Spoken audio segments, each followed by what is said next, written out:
एक भक्त सदैव ये जानकर विश्राम करे कि कोई है जो सदैव उसका ध्यान रखता है।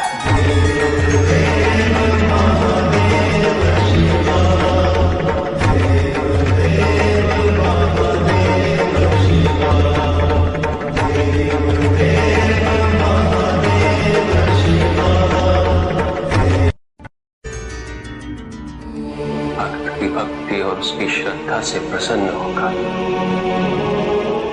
उसके आराध्य उसे दर्शन अवश्य देते,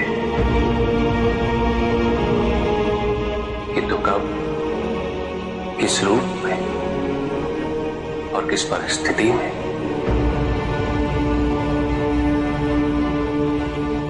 इसका पूर्व ज्ञान होना भक्त के लिए संभव नहीं होता। जब जब भक्त भगवान का ध्यान करता है, तब तब भगवान भक्त का ध्यान रखते हैं।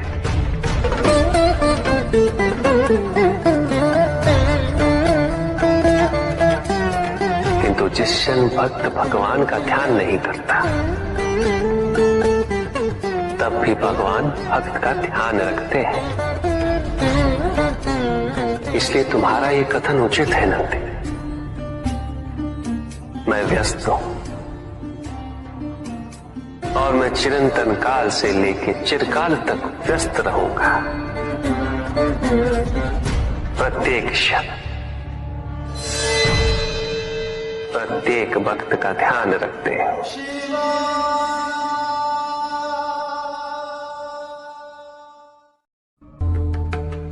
जिसके कारण स्वार्थ, विनाश, क्रूरता, अशांति और भय में वृद्धि हो, वह ज्ञान है। किंतु जो व्यक्ति को उदार, निर्भीक, सहनशील और विनम्र बनाए, वही ज्ञान है। अज्ञान की शक्तियां दुरुपयोग करने हेतु प्रेरित करती हैं, किंतु जो अपनी शक्तियों और अपने सामर्थ्य के प्रति अपने उत्तरदायित्व को समझाए, जो न केवल अपने अपितु अपने से पहले संसार के उद्धार हेतु प्रोत्साहित करे, वो ज्ञान है। ज्ञान का मूल उद्देश्य ही परोपकार है, सृजन है। दूसरों की भावनाओं को समझना, उनका आदर करना, यही ज्ञान है।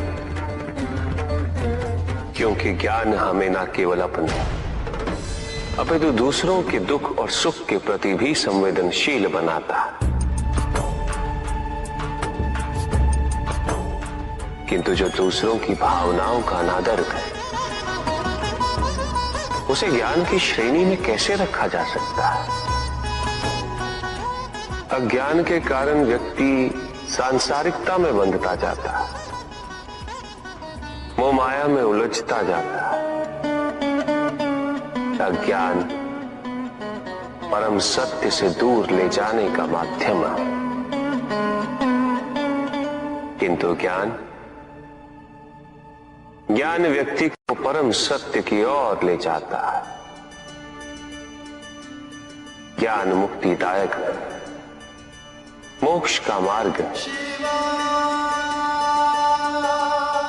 और इस मुक्तिदायक ज्ञान का सर्वोच्च रूप है आत्मज्ञान, और यही ज्ञान की पूर्णता भी है कि व्यक्ति अपने को समर्पित कर दे, छोड़ दे अहंकार को, तो ब्रह्म की इच्छा ही पूर्ण होती है, और अभी भी वही फलित हो रही है। ऐसा नहीं है कि हम उससे भिन्न फलित करा लेंगे, लेकिन व्यक्ति भिन्न फलित कराने में लड़ेंगे, टूटेंगे, नष्ट हो। कुछ कुछ भी सुनने और समझने के लिए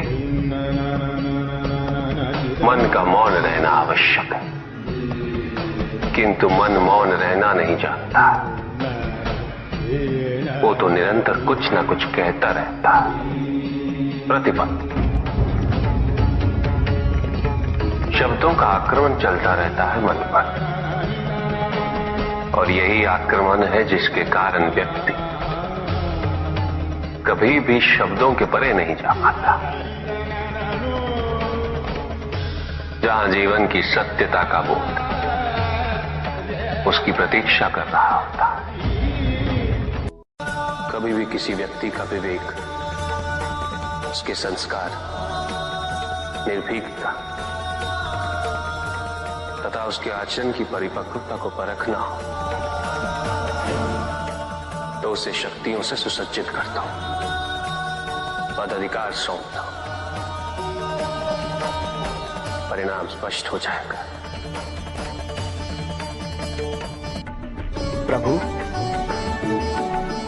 यदि आप स्वयं यहाँ कैलाश में उपस्थित हैं, तो प्रतिदिन का संध्या काल पूजन आपके समक्ष क्यों नहीं होता है? पूजित का साक्षात सामने होना मन को भटकने नहीं देता, किंतु जो सच्चे भक्त हैं, भगवान तो उनके मन में, उनके हृदय में निवास करते हैं। जिनके हृदय में श्रद्धा है,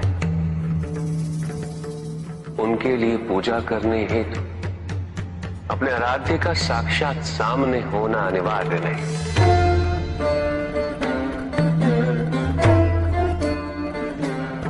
वो तो अपने मन के नेत्रों से प्रतिपल उनके दर्शन पा रहे हैं।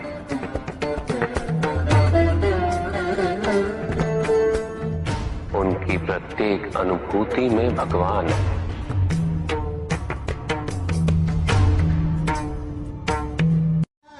सुख आंतरिक होता है, संतोष आंतरिक होता है।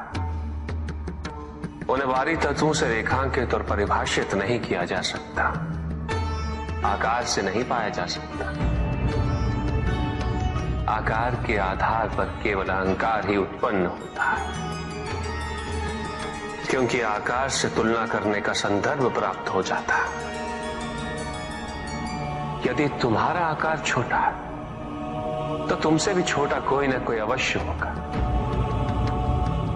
और यदि उसी प्रकार तुम विशाल हो तो तुमसे भी विशाल इस संसार में कोई ना कोई अवश्य होगा।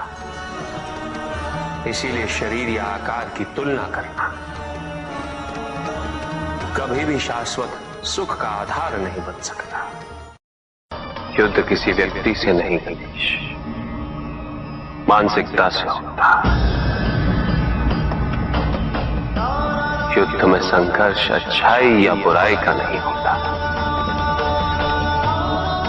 सभी में अच्छाई है और बुराई भी है पुत्र। युद्ध तो विचारधाराओं का होता है, व्यक्ति अपने पराक्रम पर